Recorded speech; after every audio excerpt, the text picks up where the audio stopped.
Hey there YouTube, my name is Brad, I'm the Harley Davidson Wizard. It's been a while since I posted something, but I'm sure a lot of YouTube has been like that with the craziness going on, and the dealership was shut down for a couple days and then opened back up. At least just the service department has. This was a project that I was working on before the shutdown. This is a 2017 Limited where we did the Screaming Eagle, excuse me, the Screaming Eagle 128 kit. So it's got the full 128 kit with the Screaming Eagle 10-plate clutch, and the customer already had this Vance and Hines power dual set up, and the heat shields on it and the mufflers were extremely weathered, like they were tore up. So somehow, I'm sure he contacted Vance and Hines or whatever, but we got a whole new heat shield set up. And as I was taking the exhaust system apart, it didn't have the header mounting bracket here, and it has a special little spacer, and it was missing a couple other little pieces, and that turned into a big shit show trying to get that from Vance and Hines, but we have it now. And then I took it down to the warehouse. Well, then I went to go put the O2 sensors in it, and the front O2 sensor was impossible to get it into the bung.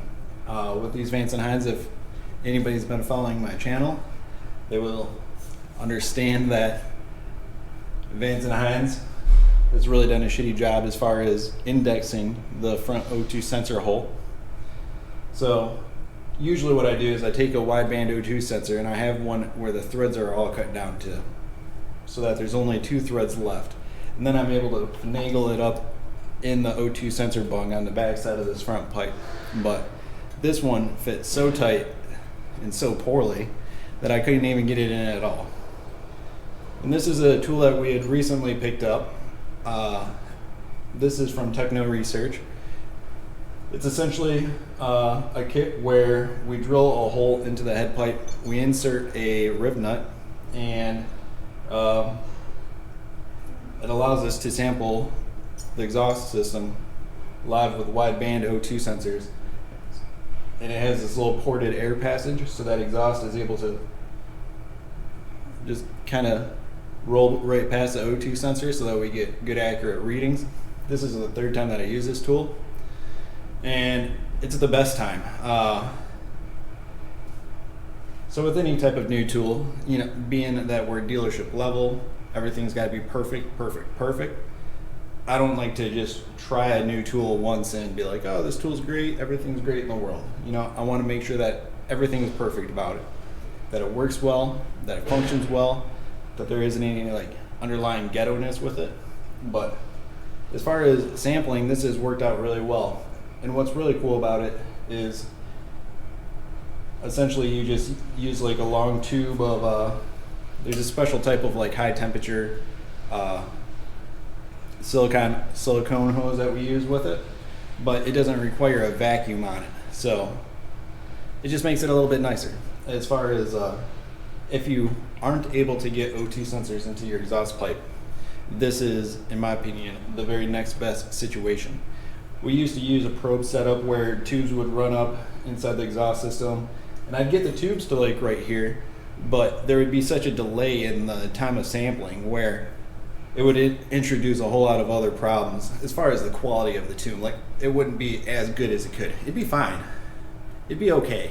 But it wouldn't be great. And so far, at least the last couple times I've used this, the results have been great. But let's continue on. So today we just have popping these bad boys out, and maybe I'll do a little close-up on these towards the end of the video, putting the heat shields back on, doing a test ride, and then yesterday I hooked up a helmet GoPro mount setup, so hopefully we can take you along for a test ride with this. It looked like it was going to rain, and hopefully it doesn't. But here's the dyno sheet that we were looking at. Alright, so here's our dyno sheet. We have 123 horsepower and 138 foot-pounds of torque. So she's running good. well over 110 foot-pounds of torque, like right from the get-go. So it's a good running bike. The clutch just started to slip. Right here you can see this kind of little wobbliness in the horsepower and the torque curve right at the very peak of it.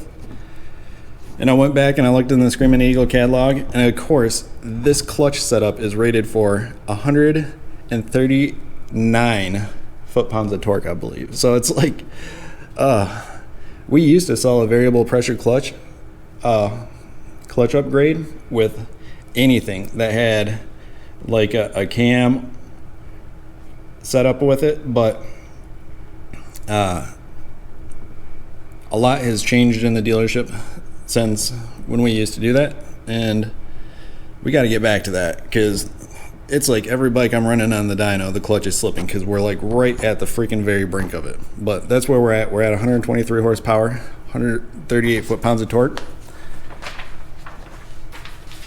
And I'm really surprised we got those numbers with this Screaming Eagle air cleaner kit, because this thing is a little baby air cleaner, and I was just thinking it wasn't going to be enough, but there aren't a whole lot of options really out there that work well when you have lower fairings. So that's what the customer wanted.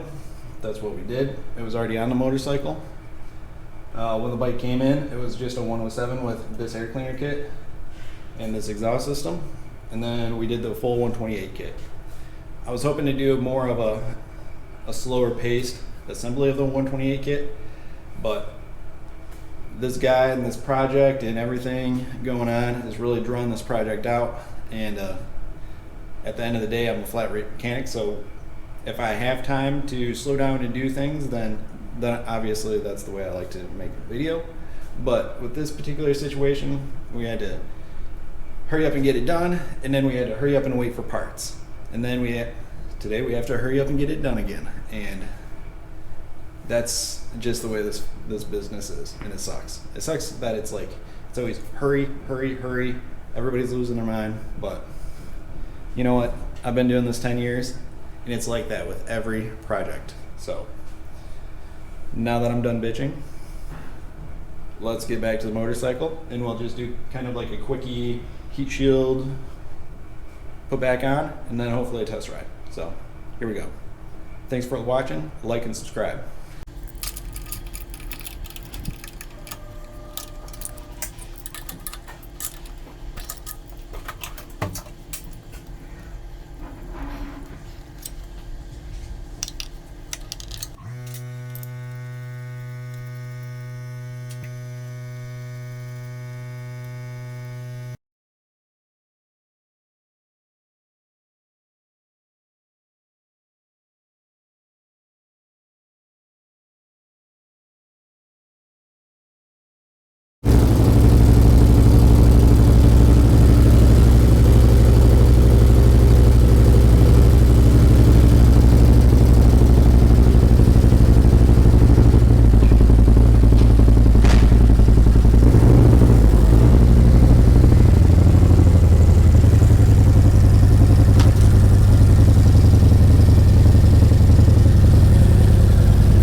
there you have it. Hopefully that came through the GoPro pretty well, but it spins the tire pretty easy in second gear. It's really impressive just for a Screaming Eagle kit, just something that you buy out of the box, or buy out of the catalog. You don't have to really measure anything, or you don't have to set up all the clearances yourself and have all that headache and time, and something that is potentially warrantyable, if you didn't have the Vance and Hines exhaust pipe in the tune. But hopefully it came through the camera pretty well, that we got it tuned up pretty well. There weren't any type of weird decelerate. When I'm test riding, I'm looking specifically for deceleration noises, how the throttle transitions in between deceleration and acceleration, and how smooth everything is all together. Because having all the power doesn't matter if the thing isn't as crisp as it can be.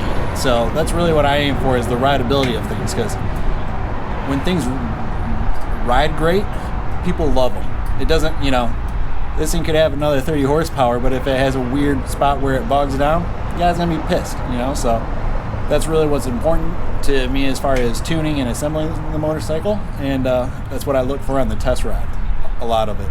And it's a good ride. It really is. This is the first time that I've been on the Stage 4. We still have the 131 with the T-Main cam that we're waiting on a heavier duty clutch springs. So hopefully that one is as good as a ride as this one.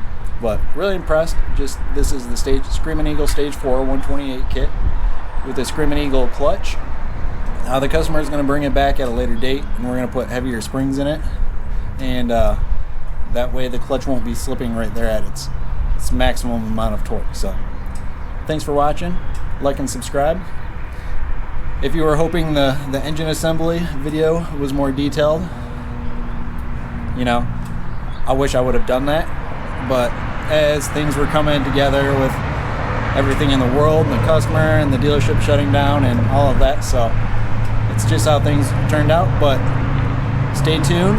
We're going to try to get more material out there. I figure normally I'm supposed to be busy this time of year. I'm essentially a seasonal worker and a flat rate technician, but like I said, with all the shit going on in the world right now, it seems like that's probably not going to work out really well. So I'm thinking I'm going to put a little more energy and effort into the YouTube end of it, and hopefully things go well. But thanks for watching. Here's a bonus clip. Check this out. This bike had like mouse droppings all over the tour pack and under the seat and everything. And I opened the saddlebag, and a mouse had lived in the saddlebag. Like, he had eaten into the little water bottle. And I was talking to another mechanic. I was like, how is that even possible that a mouse could get in a saddlebag? Like, there aren't any holes in this bag for amps or anything. And the other guy I was talking to, Mark, he was saying maybe the guy has a pet rat or a pet mouse. What do you think? Is that really possible? Isn't that crazy? Look at that. All right. Well, thanks for watching.